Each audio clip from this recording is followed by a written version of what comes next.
ಸ್ವಲ್ಪ ಇದನ್ನು ಕೆಲಸ ಮಾಡಿಕೊಡಿ, ಇದನ್ನು ಸ್ವಲ್ಪ ನೋಡಿಕೊಳ್ಳಿ ಅಂತ ಏನಾದರೂ ಹೇಳಬಹುದು. ಆಗ ನೀನು ಇಲ್ಲ ಅನ್ನುವುದಕ್ಕಾಗದೆ ಹಾಗೆಲ್ಲ ಮಾಡಬೇಕಾಗುತ್ತದೆ. ನೀನು ಸನ್ಯಾಸಿಯಾಗಿದ್ದು ಅದನ್ನೆಲ್ಲ ಏಕೆ ಮಾಡಬೇಕು? ಇಲ್ಲಿ ಶ್ರೀಮಾತೆಯವರು ಸನ್ಯಾಸಿಯ ಘನತೆ ಗಾಂಭೀರ್ಯಗಳ ಪರಿಚಯ ಮಾಡಿಕೊಡುತ್ತಿರುವುದು ಎಷ್ಟು ಚೆನ್ನಾಗಿದೆ.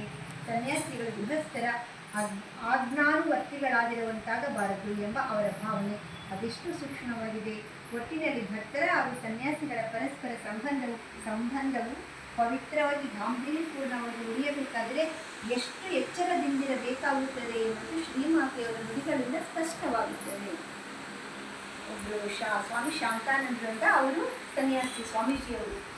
ಆ ಸನ್ಯಾಸಿಗಳು ಆದವರು ನಮ್ಮಂತೆ ಗೃಹಸ್ಥರ ಜೊತೆಗೆ ಎಷ್ಟು ಬೆರೆತಿರಬೇಕು ಅನ್ನೋದು ಹೇಳ್ತಿದ್ದಾರೆ. ನಾವು ಅವ್ರಿಗೆ ಹಚ್ಕೊಂಡ್ಬಿಟ್ಟು ಅವರು ಅಧೀನಕ್ಕೆ ನಾವು ಒಳಗಾಗಿರ್ಬೋದು. ಬೇಕೋ ಬೇಡಗಳು ನೋಡ್ಕೊತಾರೆ, ಕೇಳ್ತಾರೆ ನಮ್ಮನ್ನು. ಆಗ ಅವ್ರನ್ನ ಎಷ್ಟು ಕಷ್ಟ ಇಟ್ಕೋಬೇಕು. ಒಂದು ವೇಳೆ ಇಬ್ಬರು ಪ್ರಯಾಣ ಮಾಡ್ತಿರ್ತಾರೆ, ಆ ಸ್ವಾಮೀಜಿ ಕಾಶಿಗೆ ಹೋಗ್ಬೇಕಾಗಿರುತ್ತೆ, ಇವರು ಒಳ್ಳೆ ಅನುಕೂಲಸ್ಥ ಗೃಹಸ್ಥ ಭಕ್ತ ಅವರು, ಅವ್ರ ಜೊತೆಗೆ ಹೋಗ್ತಿರ್ತಾರೆ, ಇಬ್ಬರು ಜೊತೆಗೆ ಹೋಗ್ತಿರ್ತಾರೆ. ಅವ್ರಿಗೆ ಏನೋ ಕೆಲಸ ಬಂತು, ಸ್ವಾಮೀಜಿ ನೀವು ಇದು ನೋಡ್ಕೊಳ್ರಿ ಅಂತ ಅವ್ರಿಗೆ ಇವ್ರು ಹೇಳಿರ್ತಾರೆ. ಅವ್ರ ಕೆಲಸ ಇದು ಮಾಡಬೇಕಾಗುತ್ತೆ. ಆಗ ನಮ್ಗೇನು ಅನಿಸುತ್ತೆ, ನಮ್ಗೆ ಅದು ಬೇಡ ಆಗಿರುತ್ತೆ. ಅವ್ರು ಹೇಳಿರ್ತಾರೆ, ಅವರೇ ನಮ್ಮನ್ನು ಕರ್ಕೊಂಡು ಹೋಗಿರ್ತಾರೆ, ಆಗ ಇಲ್ಲ ಅನ್ನೋಕ್ಕಾಗಲ್ಲ, ಮಾಡಲೇಬೇಕು. ಹಂಗಾಗ್ಬಿಟ್ಟು ನಾವು ಗೃಹಸ್ಥರಿಂದ ಅಧೀನರಾಗಿರ್ಬಾರ್ದು. ನಾವು ಎಷ್ಟು ಬೇಕೋ ಅಷ್ಟೇ ನಾವು ಗೃಹಸ್ಥ ಸಂಪರ್ಕ ಇಟ್ಕೊಂಡಿರ್ಬೇಕು ಅಂತ ಶ್ರೀಮಾತೆಯವರು ಹೇಳ್ತಾ ಇದ್ದಾರೆ.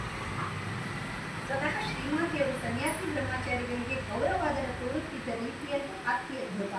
ಆ ಮೂಲಕ ದೊಡ್ಡ ದೊಡ್ಡ ಸ್ವಾಮೀಜಿಗಳನ್ನು ಸಣ್ಣ ಮಕ್ಕಳ ಥರ ಆಗ್ಬಿಟ್ಟಿರುತ್ತೆ. ಈಗ ಸ್ವಾಮಿ ವಿವೇಕಾನಂದರು, ಸ್ವಾಮಿ ಬ್ರಹ್ಮಾನಂದ ಸಾಮಾನ್ಯರೇ ಅವರು ವಿಶ್ವನೇ ಅಲ್ಲಾಡಿಸಿದಂಥ ಸ್ವಾಮಿ ವಿವೇಕಾನಂದರು. ಸ್ವಾಮಿ ಬ್ರಹ್ಮಾನಂದರು ಅವರಿಗೆ ಲೋಕದ ಪರಿವೇ ಇರ್ತಿರಲಿಲ್ಲ, ಪೂರ್ತಿ ಬ್ರಹ್ಮಗ್ರಂಥ ಮುಳುಗಿರ್ತಿತ್ತು. ಅವ್ರಿಗೆ ಅವ್ರ ಹೆಸರೇನು ಅಂತಲೂ ನೆನಪಿರ್ತಿರ್ಲಿಲ್ಲ ಅಂತ. ಸ್ವಾಮಿ ಬ್ರಹ್ಮಾನಂದರು ಯಾರೋ ಒಬ್ಬರು ಅವರಿಗೆ